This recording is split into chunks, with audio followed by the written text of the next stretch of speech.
ना पूछ कि मेरी मंजिल कहाँ है, अभी तो सफ़र का इरादा किया है। ना पूछ मेरी मंजिल कहाँ है, अभी तो सफ़र का इरादा किया है।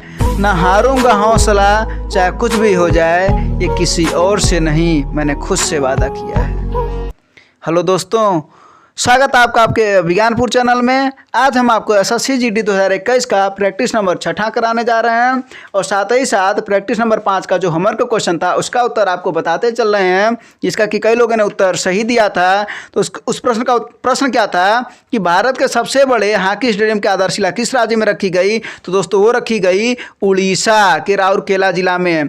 और ये किसके नाम पर रखा गया है दोस्तों? वो आपको हमने कल ही बता दिया था कि प्रख्यात स्वतंत्रता सेनानी बिरसा मुंडा के नाम पर इस स्टेडियम का नाम रखा जाएगा। चलिए दोस्तों, प्रैक्टिस सेट 6 शुरू करते हैं। क्वेश्चन नंबर 1 है आपका कि फरवरी 2021 में कौन सा देश कोवैक्स कार्यक्रम के तहत कोरोना वायरस टीके का शिपमेंट प्राप्त करने वाला विश्व का पहला देश बन गया? तो दोस्तों कौन सा देश बना? वो घाना। और जानते हैं सीरम इंस्टीट्यूट ऑफ इंडिया जो कि पुणे में स्थित है, इसके तहत लगभग 6 लाख डोज घाना भेजा गया। तो इस प्रश्न का उत्तर क्या होगा? घाना, ऑप्शन नंबर पहला। दूसरा आपका कि लक्षद्वीप द्वीप समूह कहाँ स्थित है? तो दोस्तों ये स्थित है अरब सागर में। और जानते हैं इस द्वीप समूह में कुल कितने द्वीप हैं? ये द्वीपों का समूह है, तो इसमें कुल द्वीप हैं 36। और अगर बात करें इसकी राजधानी की, तो इसकी जो राजधानी है वो है कवरत्ती। और अगर ये एक क्वेश्चन भी पूछा जाता है कि केंद्र शासित प्रदेशों में सबसे छोटा कौन प्रदेश है, तो वो है लक्षद्वीप। तो ये ध्यान रखे रहिएगा। और अब चलिए अब प्रश्न पर आते हैं कि लक्षद्वीप द्वीप समूह कहाँ स्थित है? तो वो है अरब सागर, ऑप्शन नंबर तीसरा। ऑप्शन नंबर तीसरा है। और ये दोस्तों इंपॉर्टेंट क्वेश्चन है, प्रसिद्ध गायत्री मंत्र कहाँ से लिया गया है? जरा बताइए आप सभी लोग कि प्रसिद्ध गायत्री मंत्र कहाँ से लिया गया है? जी हाँ, वो लिया गया है ऋग्वेद से। और आपको बताते चले कि ऋग्वेद के तृतीय मंडल में ये गायत्री मंत्र रखा गया है। और जानते हैं यह मंत्र सूर्यदेव को समर्पित है और सूर्यदेव को सावित्री या सवित्री भी कहा जाता है। तो याद रख रहिएगा दोस्तों ये। तो आपका जो प्रश्न था कि प्रसिद्ध गायत्री मंत्र कहाँ से लिया गया है, तो वो है ऋग्वेद, ऑप्शन नंबर तीसरा। क्वेश्चन नंबर 4 आपका कि सुश्री मेधा पाटकर का नाम किससे जुड़ा है? चलिए तब तक आप लोग उत्तर दीजिए और हम कुछ आपको इसका इतिहास समझाते हैं, बताते हैं कि सरदार सरोवर परियोजना थी एक, उसी का विरोध करने के उद्देश्य से 1986 में मध्य प्रदेश में एक धारंग राष्ट्र समिति की स्थापना हुई। और जो धारंग राष्ट्र समिति की स्थापना किसने किया? मेधा पाटकर। और जानते क्या हुआ? सन 1989 में जाकर के 3 साल बाद 1989 में जाकर के कुछ और संगठन आए और उस संगठन को और जो धारंग राष्ट्र समिति थी इन सभी को मिला करके एक नर्मदा बचाओ आंदोलन एक संगठन बनाया गया। और इसी का नेतृत्व मेधा पाटकर और बाबा आमटे द्वारा किया गया। तो इस प्रश्न का उत्तर क्या होगा कि सुश्री मेधा पाटकर का नाम किससे जुड़ा? तो दोस्तों किससे जुड़ा? नर्मदा बचाओ आंदोलन। और याद रखे रहिएगा सन 1989 में ये बना था संगठन। तो ऑप्शन नंबर तीसरा। क्वेश्चन आपका कि निम्न में से कौन सा संशोधन अधिनियम मिनी संविधान कहा जाता है? तो जरा बताइए आप सभी लोग। तब तक हम कुछ आपको बताते हैं कि सन 1976 में ये संविधान संशोधन हुआ था। और इस संविधान संशोधन के तहत प्रस्तावना के साथ साथ संविधान के कई अनुच्छेदों में भी संशोधन किया गया। तो ज़रा बताइए कि सन 1976 में कौन सा संविधान संशोधन अधिनियम हुआ? जी बिल्कुल सही है, 42वां संविधान संशोधन अधिनियम था 1976। तो ऑप्शन नंबर तीसरा। अगला क्वेश्चन है आपका कि 24 फरवरी 2021 को राष्ट्रपति रामनाथ कोविंद ने किस शहर में दर्शक क्षमता की दृष्टि से विश्व के सबसे बड़े क्रिकेट स्टेडियम का उद्घाटन किया? तो दोस्तों याद रखे रहेगा, बहुत इंपॉर्टेंट क्वेश्चन है कि विश्व का सबसे बड़ा जो क्रिकेट स्टेडियम अब वो कहाँ है? तो दोस्तों कहाँ है? अहमदाबाद। गुजरात में, और इसका नाम जानते हैं क्या रखा गया? Narendra Modi cricket stadium. तो दोस्तों नाम भी याद रखे रहिएगा और ये भी याद रखे रहिएगा कि कहाँ है, तो कहाँ है वो? अहमदाबाद। ऑप्शन नंबर दूसरा। नंबर 7 है आपका, रॉलेट एक्ट 1919 किसके काल में लागू किया गया था? तब तक आप सभी इसका उत्तर दीजिए।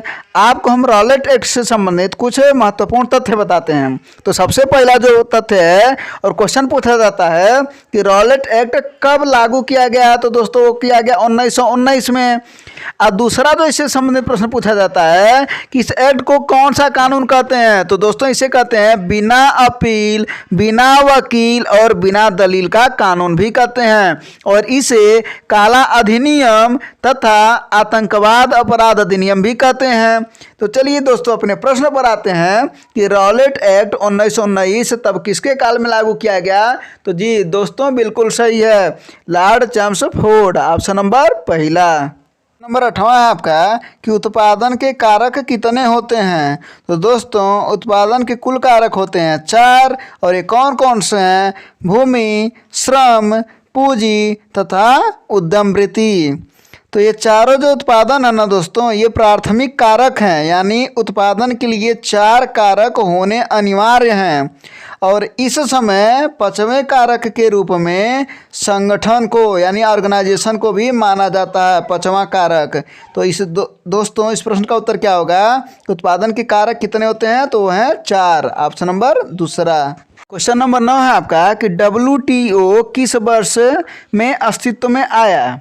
तो हम आपको बताते चलें कि जो ये WTO है इसकी स्थापना हुई 1 जनवरी 1995 को, और यह एक प्रकार की अंतर्राष्ट्रीय संस्था है जो विश्व व्यापार को उदार बनाने और उसकी निगरानी का कार्य करता है दोस्तों। इसका जो मुख्यालय है जानते कहाँ है? ये है जिनेवा, और जिनेवा कहाँ है? स्विट्जरलैंड में। और अगर बात किया जाए कि कुल इसके कितने सदस्य देश हैं, तो वो हैं इस समय 164 सदस्य देश। तो दोस्तों आपका प्रश्न क्या था कि WTO किस वर्ष में अस्तित्व में आया? तो वो आया 1995। ऑप्शन नंबर तीसरा। क्वेश्चन नंबर 10वां है आपका कि भारत में एकल नागरिकता की अवधारणा कहाँ से अपनाई गई है, कहाँ से ली गई है ये?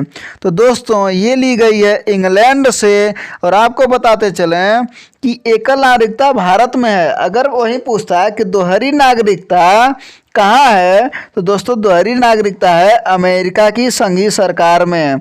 तो याद रखे रहिएगा, दोहरी नागरिकता का मतलब होता है संघ एवं राज्य। तो वो भारत में एकल नागरिकता है और अमेरिका में है दोहरी नागरिकता। तो इस प्रश्न का उत्तर क्या होगा कि भारत में एकल नागरिकता की अवधारणा कहाँ से ली गई है या अपनाई गई कहाँ से है? तो है इंग्लैंड। ऑप्शन नंबर पहला। क्वेश्चन नंबर 11 है आपका कि निम्नलिखित में से कौन सा राज्य 7 सिस्टर का सदस्य है? तो दोस्तों आपको बताते चलें कि ये 7 सिस्टर जो है ना, ये पूर्वोत्तर भारत के 7 प्रमुख राज्यों को 7 सिस्टर कहा जाता है। और इन राज्यों का जो नाम है आपको बताते चलें। पहला जो है वो है अरुणाचल प्रदेश, नागालैंड, मणिपुर, मिजोरम, त्रिपुरा, मेघालय और असम। तो दोस्तों ये याद रखे रहिएगा, ये 7 जो राज्य हैं इन्हीं को 7 सिस्टर कहा जाता है। ये परीक्षाओं में आपने देखा होगा कि कई बार ये पूछा गया प्रश्न है ये। तो आपका प्रश्न क्या था उस पर आते हैं कि निम्नलिखित में से कौन सा राज्य 7 सिस्टर का सदस्य है? तो दोस्तों कौन है? त्रिपुरा। ऑप्शन नंबर दूसरा। नंबर 12 है आपका कि 4 मार्च 2021 को केंद्रीय शिक्षा मंत्री ने 2 नए केंद्रीय विद्यालयों की शुरुआत की घोषणा की। तो वर्तमान समय में पूछ रहा है कि कितने केंद्रीय विद्यालय विदेशों में स्थित हैं? तो दोस्तों हम आपको बताते चलें कि कुल जो केंद्रीय विद्यालयों की संख्या है भारत में वो है 1247। और 2 नए केंद्रीय विद्यालय और खोले गए हैं, एक कर्नाटक में और दूसरा पंजाब राज्य में खोला गया है। और आपको बताते चलें कि ये जो 1247 केंद्रीय विद्यालय हैं इसमें से 3 विद्यालय विदेश में स्थित हैं। अब वो कहाँ कहाँ? मास्को, काठमांडू और तेहरान में। तो आपका जो उत्तर होगा इस प्रश्न का कि वर्तमान समय में कितने केंद्रीय विद्यालय विदेशों में स्थित हैं, तो दोस्तों वो है 3। ऑप्शन नंबर दूसरा। क्वेश्चन नंबर 13वां आपका कि दोराबजी टाटा द्वारा Tata iron and steel company, जिसे टिस्को भी कहा जाता है, कि इसकी स्थापना कब हुई? तो दोस्तों इसकी स्थापना 1907 में जमशेदपुर में हुई है। तो इसका जो उत्तर होगा ऑप्शन नंबर दूसरा 1907। क्वेश्चन नंबर 14 है आपका कि जिस समय 1761 में पानीपत की तीसरी लड़ाई में अहमद शाह अब्दाली ने मराठों को हराया, उस समय दिल्ली का शासक कौन था? तो चलिए कुछ पॉइंट को इसमें नोट कर लेते हैं। जैसा कि हम आपसे एक बार पानीपत की तीसरी लड़ाई के बारे में आप सभी से पूछे भी थे, कई लोगों ने कमेंट में आंसर भी सही दिया था। तो चलिए अब देखते हैं कि सबसे पहले कि पानीपत की लड़ाई कब हुआ था। 1761 में एक क्वेश्चन आपका ये बनता है। दूसरा क्वेश्चन क्या बनता है कि पानीपत की जो तीसरी लड़ाई है किसके किसके बीच हुई थी? तो अहमद शाह अब्दाली और मराठों के बीच में हुई थी, जिसमें मराठा को क्या हुआ, अहमद शाह अब्दाली ने हरा दिया। तो अब प्रश्न पर आते हैं कि उस समय तब दिल्ली का शासक बताइए कौन था? तो उस समय दिल्ली का जो शासक था दोस्तों वो था शाह आलम द्वितीय, इसे अली गौहर भी कहा जाता है। तो ऑप्शन नंबर पहला शाह आलम द्वितीय। नंबर 15वां आपका कि सर सीवी रमन को उनके किस प्रयोग के लिए नोबेल पुरस्कार प्रदान किया गया? तो दोस्तों आपको बताते चलें कि सर सीवी रमन को सन 1930 में भौतिकी में प्रकाश के प्रकीर्णन के प्रयोग के लिए इन्हें नोबेल पुरस्कार प्रदान किया गया। तो आपका उत्तर क्या होगा कि सीवी रमन को उनके किस प्रयोग के लिए नोबेल पुरस्कार दिया गया? तो वो है दोस्तों प्रकाश का प्रकीर्णन, ऑप्शन नंबर तीसरा। क्वेश्चन नंबर 16 है आपका कि विश्व का सबसे बड़ा नेटवर्क कौन सा है? तो जरा बताइए विश्व का सबसे बड़ा नेटवर्क कौन सा है? जी बिल्कुल सही है आपका, इंटरनेट ही विश्व का सबसे बड़ा नेटवर्क है, जो कि दुनिया भर में फैले, चाहे व्यक्तिगत हो, चाहे सार्वजनिक हो, शैक्षिक हो, व्यापारिक हो, सरकारी नेटवर्कों में आप देखते होंगे, इन सभी को आपस में जोड़ता है। तो विश्व का सबसे बड़ा नेटवर्क कौन हुआ है? इंटरनेट, जिसके माध्यम से आप भी हमें देख रहे हैं। तो इस प्रश्न का उत्तर क्या होगा? इंटरनेट, ऑप्शन नंबर पहला। अगला क्वेश्चन आपका कि भारत के लिए संविधान बनाने वाली संविधान सभा किस वर्ष स्थापित की गई? जरा समझिएगा कि संविधान सभा की सब बातें आपको हम अभी विस्तार से बता रहे हैं कि कैबिनेट मिशन योजना के तहत जो संविधान सभा की गठन के लिए जानते हैं जुलाई 1946 में चुनाव हुआ और 9 दिसंबर 1946 को संविधान सभा की पहली बैठक हुई। और जो पहली बैठक हुई जानते कहाँ हुई? ये हुई दिल्ली में। तो ज़रा तब तक आप सभी बताइएगा कि संविधान कब अंगीकृत किया गया, अब बताइए कब लागू किया गया। और आपको तब तक हम बताते चलते हैं कि संविधान दिवस जो मनाया जाता है वो मनाया जाता है दोस्तों 26 नवंबर। तो जरा आपको अभी अभी हमने प्रश्न पूछा है, उसका उत्तर बताइए। आपको थोड़ा सा टाइम दे रहे हैं हम, उसका उत्तर बताइए। चलिए अब हम उसका उत्तर बताते हैं कि 26 नवंबर 1949 को संविधान अंगीकृत किया गया और 26 जनवरी 1950 को संविधान लागू किया गया। तो दोस्तों हम अपने प्रश्न पर आ जाते हैं कि कह रहा है कि भारत के लिए संविधान बनाने वाली संविधान सभा किस वर्ष स्थापित की गई? तो दोस्तों 1946 और इसकी पहली बैठक हुई दिल्ली में। तो ऑप्शन नंबर तीसरा। क्वेश्चन नंबर 18 है आपका कि मानव शरीर में सबसे लंबी कोशिका कौन सी है? जरा बताइए कि मानव शरीर में सबसे लंबी कोशिका कौन सी है? तो कौन सी है? तंत्रिका कोशिका। दोस्तों इसकी लंबाई 90 सेंटीमीटर होती है। तो इस प्रश्न का उत्तर होगा कि मानव शरीर में सबसे लंबी कोशिका कौन? तंत्रिका कोशिका, ऑप्शन नंबर चौथा। क्वेश्चन नंबर 19 है आपका कि दुनिया में सबसे बड़ा नदी द्वीप कौन सी है? जरा बताइए तब तक आप लोग कि दुनिया में सबसे बड़ी नदी द्वीप कौन सी है। तब तक हम आपको यह बताते हैं कि यह द्वीप है कहाँ। तो दोस्तों यह द्वीप है असम राज्य में और ब्रह्मपुत्र नदी के मध्य में यह स्थित है, ठीको ठीक बीच में है ये। तो इसका नाम क्या है? वो है माजुली द्वीप। बिल्कुल सही है कि दुनिया में सबसे बड़ा नदी द्वीप कौन है? तो वो है माजुली, ऑप्शन नंबर दूसरा। क्वेश्चन नंबर 20 है आपका कि प्रकाश का वेग कितना है। तो जरा तब तक आप लोग बताइए कि प्रकाश का वेग कितना है, और प्रकाश के वेग के बारे में हम कुछ आपको बताते हैं कि जानते हैं निर्वात में जो प्रकाश की चाल होती है वो सबसे अधिक होती है, उसके बाद से होती है गैस में, उसके बाद से होती है द्रव में, और सबसे कम प्रकाश की जो चाल होती है दोस्तों वो होती है ठोस में। आपको हम जो क्रम है वो स्क्रीन पर आपको लिख देते हैं। अच्छा, ये जो प्रकाश होता है ना, इसी के साथ ही हम आपको ध्वनि भी बताते चल रहे हैं। जो ध्वनि होता है ना वो ठीक इसका उल्टा होता है। इसका मतलब होता है कि ध्वनि का जो सबसे अधिक चाल होती है वो होती है ठोस में, फिर द्रव में, फिर गैस में, उसके बाद से किस में होती है दोस्तों, निर्वात में। निर्वात में ध्वनि सुनाई नहीं देती है, ना के बराबर बिल्कुल सुनाई देती है। तो अब आते हैं आपके प्रश्न पर। तो प्रश्न क्या था आपका कि प्रकाश का वेग कितना। तो दोस्तों प्रकाश का वेग 3 × 10⁸ मीटर प्रति सेकेंड। दोस्तों याद रखे रहेगा, मीटर प्रति सेकेंड जब 10⁸ रहेगा। तो ऑप्शन नंबर पहला। अगला जो क्वेश्चन आपका कि 1 मई 2021 को संपूर्ण विश्व में अंतर्राष्ट्रीय श्रमिक दिवस मनाया गया। इस दिवस को मनाने की शुरुआत कब हुई थी। तो दोस्तों आपको बताते चलें कि अंतर्राष्ट्रीय श्रमिक दिवस कब मनाया जाता है, 1 मई को। अच्छा, जानते हैं इसका शुरुआत कैसे हुआ था। इस दिवस को मनाने के पीछे एक कारण है। शिकागो में जो श्रमिक संगठन थे उन्होंने हड़ताल कर दिया कि 8 घंटे से ज़्यादा काम हम नहीं करेंगे, और इसकी हड़ताल उन्होंने कब किया, मई 1886 में। तो इस दिवस की शुरुआत कब हुई, 1886 में। और अगर पूछे कि भारत में दिवस सबसे पहले कहाँ शुरू हुआ, तो ये हुआ दोस्तों चेन्नई में 1 मई 1923। तो इस प्रश्न का उत्तर क्या होगा, 1886, ऑप्शन नंबर दूसरा। अगला क्वेश्चन आपका है कि वर्ष 1975 से 77 के बीच आपातकाल के दौरान भारत के प्रधानमंत्री कौन थे। जरा बताइए सभी लोग, भारत के प्रधानमंत्री कौन थे। आप लोग इस क्वेश्चन का आंसर दीजिए कि 1975 से 1977 के बीच आपातकाल के दौरान भारत के प्रधानमंत्री कौन थे।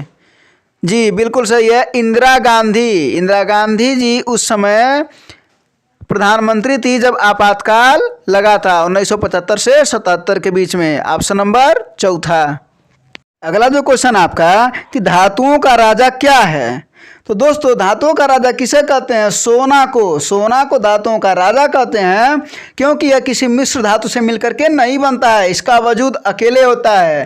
तो दोस्तों एक बात सुना रहे हैं आपको, सोना से एक बात याद आ गया कि जानते हैं कि एक जो जंगल का जो राजा होता है वो शेर होता है। अच्छा एक बात बताइए कि क्यों शेर होता है।